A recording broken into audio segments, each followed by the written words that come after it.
Sinisisi ni Xavier ang kanyang sarili na siya ang dahilan kung bakit napahamak itong si Princess na pinagsusuntok ang rehas. Kinausap naman siya ng kanyang mga kakusa na wala siyang kasalanan.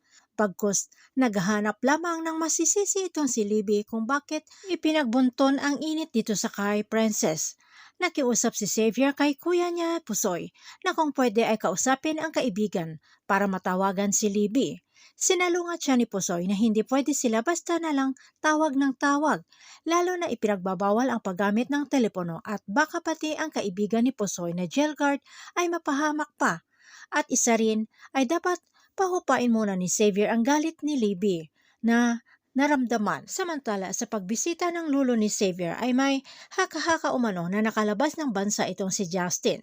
Pero may nakapagsabi na sa kamag-anak sa Cebu lamang ito nagtatago at hindi tumitigil sila para mahanap itong si Justin na susi para mapasawalang sala itong si Xavier. Makakalabas pa kaya ng kulungan itong si Xavier? Abangan na lang natin ang susunod na episode dito sa Princess Ana City Jail.